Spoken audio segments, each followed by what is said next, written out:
Bueno, estimados participantes, vamos a seguir desarrollando la evolución de esta asignatura que se denomina Elementos de Economía. Vamos a trabajar un poco sobre la incertidumbre, el riesgo y algo sobre la teoría de juegos.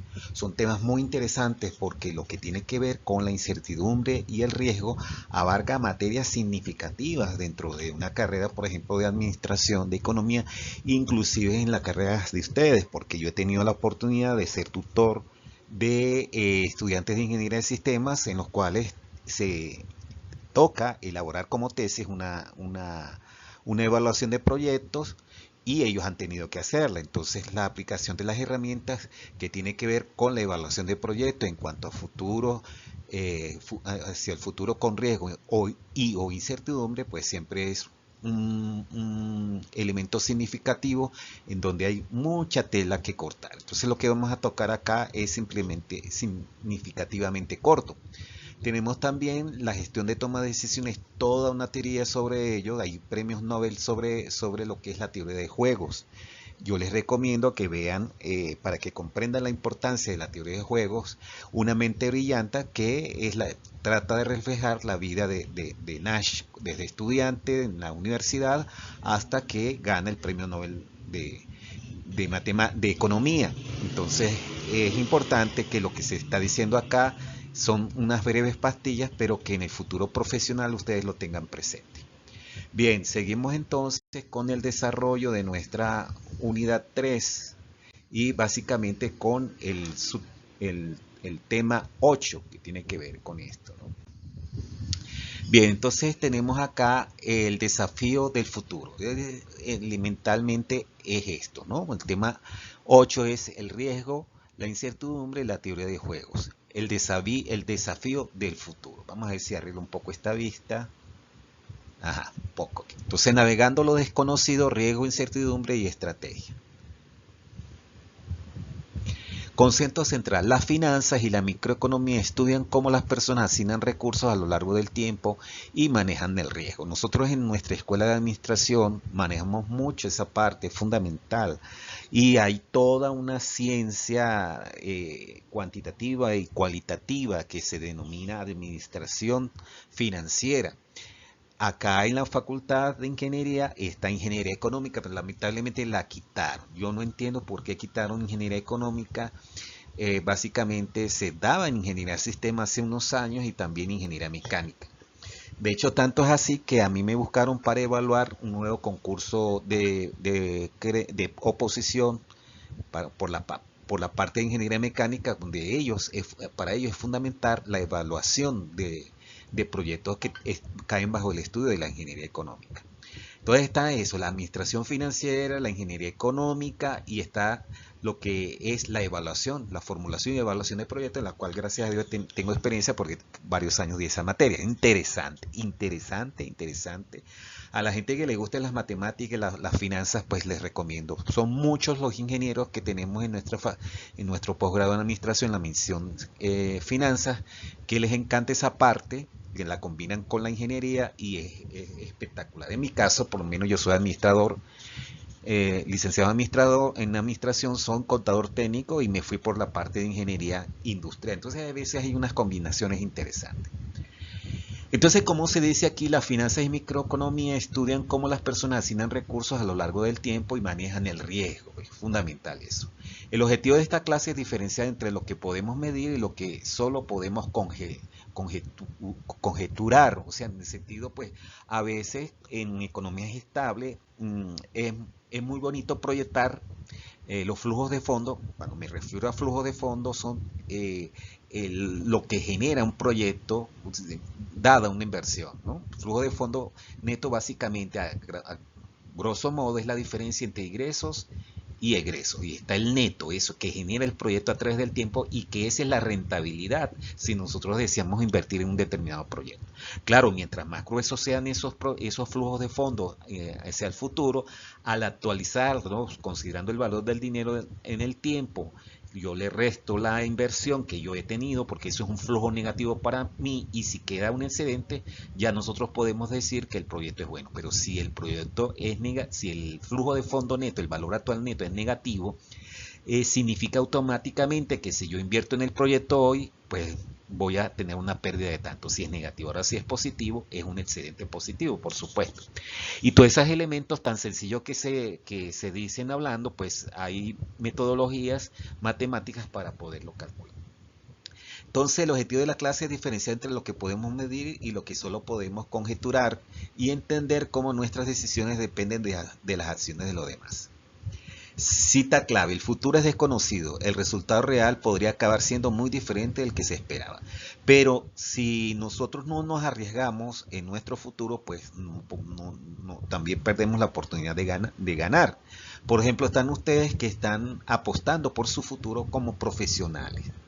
Quizás el incentivo actual no es poco atractivo, pero tenemos esperanza en que el futuro cambie y que se valorice como debe ser, revalorice los profesionales. Porque para eso están ustedes invirtiendo dinero, tiempo y los mejores años de su vida para conseguir un futuro mejor. Pero es incierto. Nosotros podemos hacer algunas conjeturas hacia el futuro, pero nadie tiene el futuro asegurado. Bien. Riesgos versus incertidumbre. Es muy importante tener esta visión. Nosotros la manejamos en gestión de toma de decisiones. Nosotros tenemos una materia exclusivamente para estudiar el riesgo y la incertidumbre. Análisis de decisiones la denominamos esa materia dentro de métodos cuantitativos para la gerencia. Y los proyectos pueden nosotros hacer una proyección, traer los flujos de fondo netos hacia hoy, después hacia este momento, en valor presente, no considerando el riesgo, y a veces se considera la incertidumbre, aunque eso es más difícil de determinar. Para la mayoría, cuando nosotros empezamos a explicar proyectos, lo explicamos sin riesgo, y ya después entonces le agregamos el riesgo, y algunas veces tratamos de incorporar la incertidumbre, que es lo más difícil de estimar. Pero nosotros manejamos el riesgo bajo algunas técnicas. La más famosa es incorporarle la varianza, la desviación estándar, fijando y dándonos cuenta que los flujos obedecen a una distribución normal. O podemos utilizar también eso mismo en función de algo que se llama árboles de decisión, ¿no? Entonces hay muchas técnicas para nosotros poder incorporar el riesgo. Eso cuando se tiene cierta certeza de probabilidades que va a pasar en el futuro y que cómo pueden afectar eso a los flujos de fondo neto. Está la incertidumbre, que es totalmente incierta. Entonces se hacen conjunturas, se convocan a profesionales, expertos en la área, para de alguna manera ese elemento incorporarlo al proyecto, ¿no? Bien. Es vital distinguir dos conceptos que a menudo se confunden. Oído, importante, reflexión, el riesgo. Y en la mayoría de la evaluación del proyecto seria se incorpora el riesgo, ya lo he dicho, con varias metodologías, pero es importante tratar de incorporar el riesgo. Es como se dice: bueno, si tengo una canasta de huevos, yo prefiero repartirlo en dos canastas, porque si se me cae una canasta, pues ya tengo la otra. En la vida real significa que si usted va a invertir, lástima que en Venezuela no hay esa prosperidad en estos momentos, que si usted va a invertir, no es así, la tasa de interés o la tasa de capital, la tasa de descuento que usted desee sea altísima, no es confiable hacerlo. Siempre hay un postulado en las finanzas, es que si usted quiere una rentabilidad alta en su inversión, pues el riesgo también va acompañada. Mientras más rentabilidad tenga, más riesgo involucra, y viceversa. Entonces hay que tener cuidado con eso, ¿no?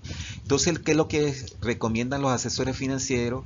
Redistribuir la inversión en diferentes tipos de inversiones, para que el riesgo se distribuya homogéneamente y no llevarnos unas falsas expectativas hacia el futuro. Entonces, riesgo: situaciones donde los resultados son probables y calculables matemáticamente, como el juego de la ruleta o las tablas de expectativa de vida. Allí juega mucho lo que se llama la estadística, ¿no? La estadística actuarial, que juega mucho con el riesgo. La incertidumbre, situaciones donde simplemente no hay una base científica o matemática para calcular probabilidades, como la perspectiva de una guerra, innovaciones tecnológicas o las tasas de interés a 20 años. Entonces, siempre es difícil trabajar con incertidumbre, pero el que no arriesga no tiene posibilidades de ganar. Dato clave sobre la incertidumbre pura. Keynes afirmó tajantemente, simplemente no sabemos. Cuando hay cierta estimación, cierta perspectiva que va a pasar en el futuro, pues lo transformamos en probabilidades y le incorporamos a los flujos. La conducta ante el riesgo, adversión y utilidad. A nadie le gusta el riesgo, pero ahí está. Adversión al riesgo. La mayoría de las personas tienen un desagrado por la incertidumbre. Les desagradan las cosas malas más de lo que le agradan las cosas comparables. Pero no podemos pensar siempre que al invertir en un determinado proyecto vamos a salir victoriosos. Siempre hay una leve posibilidad o gran posibilidad, dependiendo del sector económico donde nosotros nos estén incorporando, que algo salga mal. Y eso se lo digo muy serio a ustedes. Yo siempre lo he dicho. Ustedes pueden, como profesión, pueden dedicarse independientemente en su negocio. Y bueno, si les toca eso y no trabajar bajo dependencia, consideren también el riesgo, ¿no? Hay ciertas seguridades cuando cuando estamos atados a un trabajo laboral, eh, trabajando bajo dependencia, que tener nuestro propio negocio. Hay sus ventajas y desventajas, ¿no? Hay el riesgo. La utilidad marginal decreciente, que es un término que siempre hemos manejado. A medida que aumenta la riqueza, la función de utilidad se hace más plana, se va estabilizando. Consecuencia, una pérdida de $1000 reduce la utilidad de una persona mucho más de lo que pudiese ganar con esos mismos 1000, que la incrementa. O sea, nos duele más el hecho de perder $1000 en la medida que vamos creciendo que ganarlos, ¿no? Es el grado de satisfacción. Recuerden el concepto de la utilidad marginal. Gestión de riesgo, seguro y diversificación, lo que había explicado anteriormente. Para disminuir el riesgo, pues se lleva a cabo la diversificación, separar los huevos en varias canastillas. Existen herramientas para mitigar el impacto de lo fortuito. Mercado de seguros, su rol no es eliminar el riesgo, sino distribuirlo eficientemente entre miles de accionistas y asegurados. El riesgo no se puede eliminar, pero sí se puede suavizar. Diversificación, no colocar todos los huevos en la misma canasta, reduce el riesgo específico de las empresas, pero nunca puede eliminar el riesgo de mercado que afecta a toda la economía. La disyuntiva riesgo-rendimiento, lo que había dicho, mientras más tengamos rendimiento, pues el riesgo también aumenta. Para obtener mayores ganancias se debe estar dispuesto a aceptar una mayor volatilidad, que es la desviación estándar, que esa sí se puede calcular cuando vemos que los flujos pueden seguir una distribución normal. O también otro tipo de distribución, pero hay que ser muy cuidadoso en eso. El riesgo, el valor de un proyecto incierto, ¿no? Una empresa, vamos a ver este problemita que sí quiero que me pongan atención porque hay una tarea, hay dos problemas, uno sin considerar el riesgo y el otro considerando el riesgo. Una empresa analiza un proyecto con una inversión inicial de $10,000. Ese $10,000, amigos míos, vayan pensándolo ustedes porque tarde o temprano van a haber materias relacionadas con esto, ya sea en esta carrera o en algún posgrado que hagan. Les va a tocar ver proyectos. Entonces, la inversión inicial, pónganse ustedes en esa silla, es una erogación, es un saldo negativo porque estoy sacando de mi bolsillo. En momento cero, por ejemplo, hoy es una erogación. Entonces, nosotros para trabajarlo matemáticamente consideramos ese flujo negativo, una salida de dinero. Entonces, se identifican tres escenarios para el flujo de caja anual durante 3 años, con una tasa de descuento, una tasa de interés del 10%. ¿Qué significa eso? Que si yo tengo hoy invierto $10,000, yo espero un regreso de esa inversión para los siguientes 3 años. El problema es que esos flujos están afectados por cierto grado de riesgo, ¿no? Entonces, yo espero que ese proyecto me genere ingresos netos. Pero acá me dice que la vida útil del proyecto es de 3 años y que la tasa a la cual me van a pagar me va a rendir el proyecto es del 10%. Entonces tenemos un escenario alto con una probabilidad del 20% de 5.000 anuales, ¿no? Tenemos una probabilidad media de que el flujo sea de 3.000 anuales. Fíjese, puede ser que mi flujo que yo tenga en cada año 5.000, o tenga 3.000, o tenga 1.000 anuales. Eso depende de la probabilidad. Siempre la probabilidad, a lo mejor ustedes ya lo han manejado, tiene que dar uno, la unidad, siempre. Entonces la solución simplemente es que calcular el flujo de caja esperado. Eso es estadísticamente resuelto con las probabilidades, y simplemente cada flujo, cada tipo de flujo se le multiplica por su probabilidad y se logra el valor esperado, la que condensa ese resultado con los tres tipos de probabilidades que tenemos allí. Entonces, consideramos que en lugar de conseguir 5.000 o 3.000 o 1.000, se hace una combinación, una mezcla de acuerdo a las probabilidades que cada uno de los afecta. Entonces, este 2.800 es un condensado, nos da cierta seguridad de que, bueno, si tienen diferentes probabilidades, pues mi condensado va a ser este 2.800. Entonces, 2.800 cada uno de los años, claro, sin considerar el valor de salvamento, el valor de chatarra al final del proyecto, que ese es otro ingreso, que es lo que queda del proyecto y se vende, lo que nos pueden dar. Nos pueden dar por el proyecto, por las instalaciones ya vencidas. Otros es negativo, porque a veces sí tengo un valor de chatarra negativo, en el sentido de que para cerrarlo es más costoso y es un flujo negativo. Entonces se calcula el valor presente neto, no es nada difícil, inclusive hay calculadoras y aplicaciones financieras que lo trabajan, pero vamos a hacerlo acá. Como dije, la inversión inicial se considera negativo. El primer flujo, que es de 2.800, se arrastra con esta fórmula que es del valor presente neto, arrastra el flujo a valores de hoy, considerando el valor del dinero a través del tiempo. 1 más 0,10, que es 1.10. Entonces, este 2.800 lo arrastro por un año. El 2.800 siguiente lo arrastro a valores de hoy, porque el valor del dinero, claro, si 2.800 en un determinado año vale tanto, pero si lo arrastro a valores de hoy, pues vale menos. Y así sucesivamente, 2.800 arrastrándolos de hace 3 años a valores de hoy, para poderlos sumar. Cuando yo sumo estos flujos, pues me da un valor presente neto o actualmente de negativo, no importa el valor negativo. Ya el proyecto, cuando da negativo, ya decimos que el proyecto no es bueno, es malo. Entonces, hay dos problemitas por allí, vuelvo y repito, que consideran el valor que consideran probabilidades, son certeros, y otros que consideran el valor, la probabilidad, y los dos pues están afectados por el valor del dinero a través del tiempo. Entonces, un ejemplo sencillo, esto es simplemente, amigos míos, un pequeño bosquejo, porque esto, para construir estos flujos de fondo, hay casos de casos, y bueno, a veces una materia no da abasto para explicar toda la parte, los casos de evaluación financiera que se tiene que ver con proyectos. Y ustedes lo van a ver tarde o temprano. Entonces, el proyecto no es viable en valor presente neto, valor actual neto, a pesar de que el escenario se fija con flujos positivos. La probabilidad de escenarios medios y bajos y el alto costo inicial hace que el proyecto sea más arriesgado. Bien, introducción a la teoría de juegos, interesante también. Nosotros lo explicamos en la facultad, en la escuela de economía, pero nosotros más que todo lo damos en mercadotecnia. Y a mí también me toca explicarlo en métodos cuantitativos para la gerencia. Interesante. La teoría de juegos trata a nivel de competencia. Si una empresa trata una campaña promocional, ¿cómo va a reaccionar la competencia con respecto a esa campaña de publicidad promocional?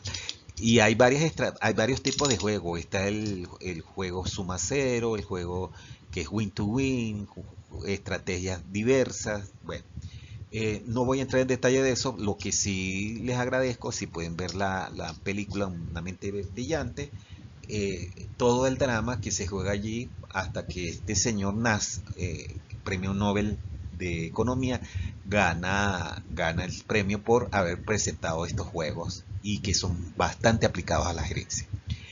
Entonces, definición: el estudio da de cómo se comportan las personas en situaciones estratégicas, ¿sí? Interdependencia. En un oligopolio o en la vida diaria, el pago que recibe un jugador depende no solo de su decisión, sino también de las decisiones de los demás. Claro, porque si usted va a competir, usted siempre está pendiente del juego de ajedrez que le ha tocado al pase que le toca a la competencia. Entonces no es su decisión solamente, sino su decisión depende de la reacción de los demás. Elementos claves, jugadores, estrategias viables, información y pagos, premios o castigos. Si no hay el que se gana todo y el otro pierde, porque eso es la ley de este tipo de juegos. El equilibrio de Nash y la estrategia dominante, esto lo presentó él en su tesis doctoral.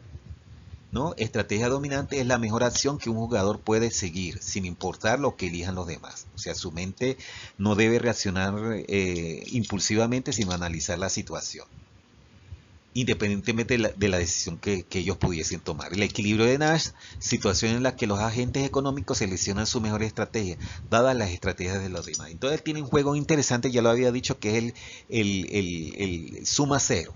Todos ganan en ese juego. Nota histórica, John Nash recibió el Nobel en 1994. Su vida inspiró la película Una mente brillante.